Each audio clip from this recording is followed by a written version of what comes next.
What's going on, guys, and welcome to Who to Sign For. Now in this series I'm giving you my recommendations on what players to sign for a specific team in career mode. But before we go on, I will say that the signings you'll see aren't designed to be realistic, which is very important, and that the player ratings and potentials may vary depending on what database you're using and how they perform for you during the season. You don't have to follow all the tips. This is really just a set of guidelines to give you a hand if you're stuck for ideas and want some suggestions on what players you could sign for a certain club. This is mainly aimed at those who are out there who may be new to the game and just want some help, or for those who are out there who may be stuck for ideas on what players you could sign for a certain team in career mode. So in today's episode of Who to Sign For, guys, we are going to take a look at Benfica. Yes, the Portuguese side currently competing in the Primeira Liga, and this is a really interesting team in an interesting league as well, because in career mode a lot of people tend to stick to the top 5 European leagues: England, France, Spain, Germany, and Italy. But outside of those 5, there are some good European leagues as well, and some good leagues worldwide, including the Portuguese league. And Benfica are one of the top teams in the Portuguese league. They've won the league title the past 3 years, now going for their 4th straight title. Currently top of the table as well, drew with Porto in yesterday's fixture as well, a rivalry there. And yeah, it's a really interesting team in an interesting division. And I would definitely say as well, this is a really fun team for a career mode. Now, they start off with a £16.7 million budget, which is quite small, to be honest, and it could do some alteration there as well to compensate for the low wage budget, but their team's pretty good. And one of the best things about Benfica is that they've got a lot of young talent. This Benfica team does have some aging players and some deadwood players that you want to shift on not before long.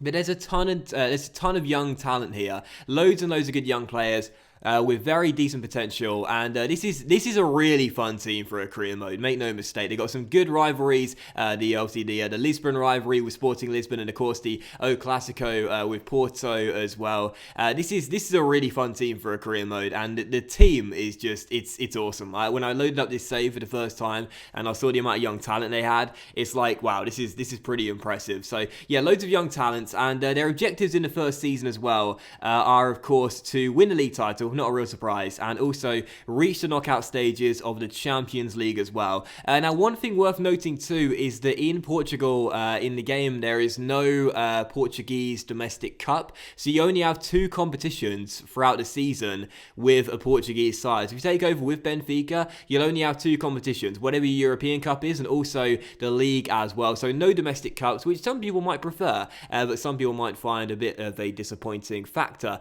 But that's for players that are loaned out with Benfica. Loads and loads of players loaned out right now. I'd recommend recalling just one of those guys. That's Anderson Talisca. He'll only cost you about 144 grand to recall. He's on loan at Besiktas right now for the year, and he's already 77 overall with low 80 potential. He's 6'3". He's a cam that can also play a little bit further forward and deeper as well. Definitely recall that guy. He'll have a spot to play on your bench. He'll be a really good option for you to bring back. And also 2 players had their deals that come to the end of the year, Luisao and also LSU as well. Now, I'd let them both go, and I know Benfica fans don't shoot me, but it's just because these 2 players probably don't have much of a place in the long-term future at Benfica. Luisao has been at the club. He's the club captain, a legend. He's been at the club since 2003. He's been there for 14 years. It's unbelievable, but he is 35 now. His deal's up come the end of the year. I would let him go come the end of the season. If you can't stomach selling him, which is totally fine, like you could do with LSU as he's not been there quite as long, then just let his contract run down come the end of the year. But I wouldn't recommend giving him a new deal. I think it's time for him to go now, and it's time to get someone else in that is younger. But definitely sell LSU though. He's a player that can go. And also Jardel as well. 80 overall centre-back. He's also in his 30s now. He's another player that can get sold as well, because with Benfica, what you want to do is continue bringing in younger players for the future. They've got some decent young talent here already. Some very good young players with great potential. You want more of that, and you want to shift on the older players.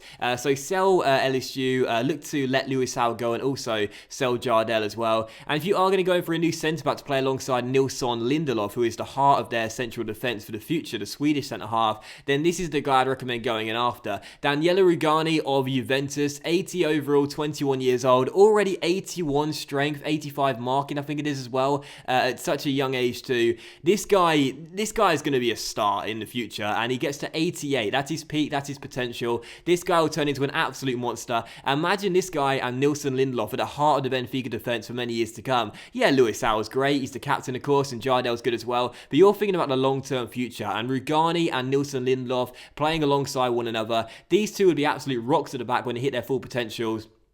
And again, with Rugani having 88 potential, he's going to grow into being one of the best centre-backs in the world later on in the game. So definitely bring in Rugani, no doubt about it. He is the number one choice, I would say, for a new signing with Benfica, because this team is already good enough to win the league title in the first season without making any changes whatsoever. You can win the league title in the first season without making any signings at all.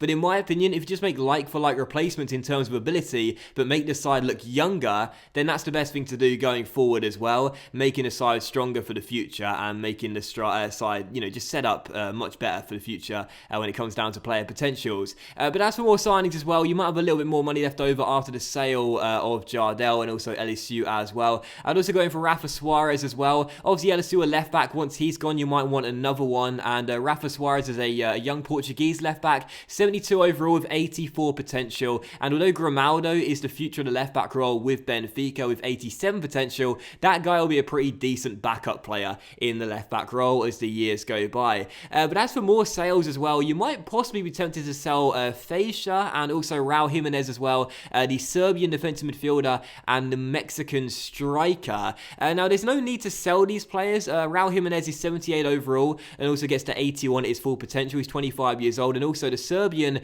is in his late 20s, mid to late 20s as well, and 81 overall. There's no need to sell those players, but if you can sell them for a decent fee, you can look to replace them with younger players with better potential for the future. And again, that's pretty much all you need to do with Benfica. There's no need in the first season to go out, sell every single player and splash the cash on a major signing. You just need to continue the transition of making it a younger team with higher potential. That's all you need to do. So if you want to sell these two guys, go ahead and do so. I ended up selling them both. Fejsa went to Southampton and Raul Jimenez went to Villarreal here for £14 million. Then fair enough. If you want to sell them, then fair enough. Or keep them here. The choice is yours, really. It's up to you with what you want to do. I sold a Serbian £15.5 million and Raul Jimenez for £14 million as well. That's £29.5 million for the pair of them. Two very good players. Jimenez is a backup third-choice striker and also the Serbian holding mid as a first-choice player in the team.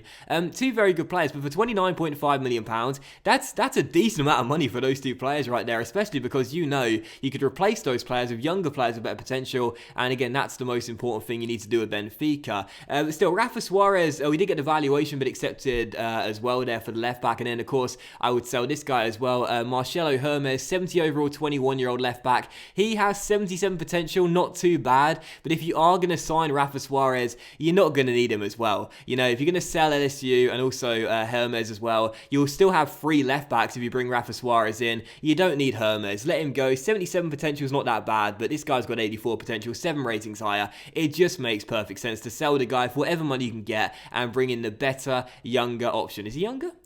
I don't think he is. I think they're both the same age. But yeah, either way, he's better. That's all you need to know. And he's got more potential as well, which is, of course, the most important thing for this Benfica career mode. But if you do sell the Serbian holding mid like I did to Southampton, you will want to replace him with someone. And I would recommend this guy right here, Fabinho, the Monaco player. He's Brazilian, which is kind of cool because it's not exactly, beyond the possibility of one day maybe happening as an unrealistic signing. He's Brazilian, which means he can speak the language in Portugal as well. He would be a great signing to replace the Serbian. He's 22 years old, so he's 5 years younger. He is 1 rating lower at 80 overall, but he has 88 potential. And again, with Benfica, that's what you're looking to do in the first season. You're not going out there and splashing the cash on the best defensive midfielder in the world or the best striker in the world. You're looking for players that are like for like in terms of ability, but are younger and with more potential. And Fabinho meets that criteria. I got him for £18 million, which was my second bid. That is a little over his valuation, but again, you got to think about the future of Benfica. This guy is potential, his full potential, 88 overall. He'll turn into an absolute monster. And one of the benefits about Fabinho as well is he can play deeper in the right back role.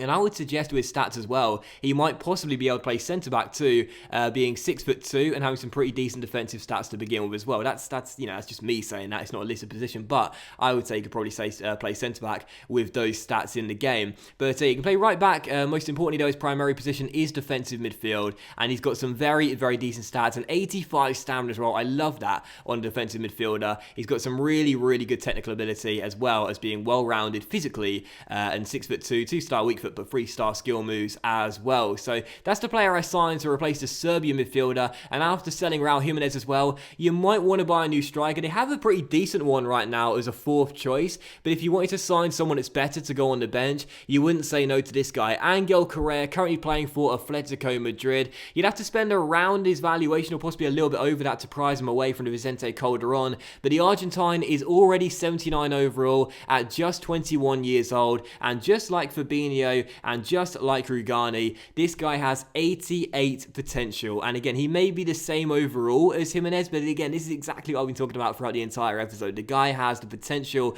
that is better than his replacement, and that's the most important thing. You're not taking much of a step back in terms of ability, and you're taking a step forward when it comes down to making the side look younger with better potential as well. The one thing you'll notice as well is, this is kind of funny, I tried to get him to come to Benfica, tried to get him to come to Lisbon, but he just didn't want to leave. I offered him like 4 or 5 contracts, and I was like, come on, Angel, it's lovely here in Portugal, you love it in Lisbon, it's great in the summer. But he was like, no, I love Madrid, I'm not leaving. But eventually he said yeah, and would end up coming to join me here at Benfica. So those are the 4 players I signed anyway. Fabinho, Correa, Rugani, and also Rafa Suarez as well. And again, it's all about making this side younger, bringing in the younger players with higher potential as well. And that's exactly what I did here with the Portuguese club. Because again, I'll say it again, this is a side that's won the league 3 times in a row. They're now going for their 4th straight title. They're top in real life right now. You don't need to sign anyone in the first season to win the league title and retain it again. So if you're going to sign anyone, don't completely disrupt the pattern of the team. Don't totally change it completely. Just bring in like-for-like replacements. That's all you need to do, really. Don't go for the jugular and make the biggest sign in the world. Just, again, do like-for-like replacements, bring in players that are similar ability, but are younger and have higher potential as well, and you'll be set up pretty much the same in terms of ability for the first season, but look better for the future, and that's really, really important going forward with Benfica if one day you want to compete for Champions League titles. So, Benfica's side then set up for the first season looked like this. Very, very decent transfers, I would say, spending over £50 million on the 4 players, but some very, very decent players, a great potential there. As per usual, we will simulate to the end of the season and see how they would get on.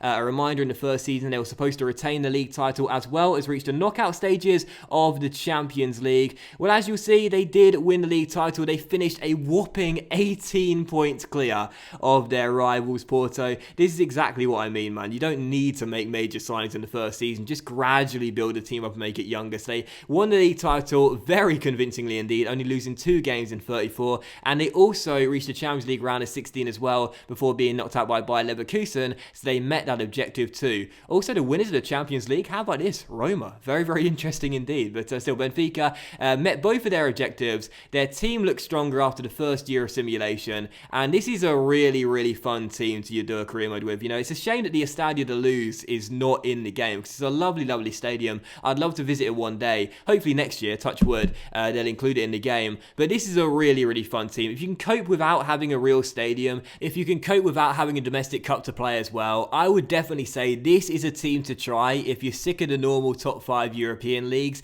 and sick of the same sort of teams. This is a really, really fun side with, again, lots and lots of young players with decent potential. Also, Rafa Suarez, how about this? Didn't play a single game in the first season. Why didn't the AI manager play him? I don't know. But again, this is a really fun team, and I would definitely recommend it for a career mode. I think they'd be a great choice, especially with so many young players, so much young talent, and some great potential. All you've got to do is continue working with that young talent, eventually shifting on the deadwood and the older players, bringing in younger players for the future, and you're going to have yourself a stacked Benfica team in just a few years. This team will definitely, within 3 or 4 years, be good enough to compete for Champions League trophies if you make the changes, develop the young players, and continue this really good progression with the Benfica side. But that will end today's episode. Hope you have enjoyed today's episode episode of Who to Sign For, guys. If you have, then please do leave a like. Much love to you all. Hope you had a great weekend as well. And I will see you for the next episode of Who to Sign For very soon. Bye.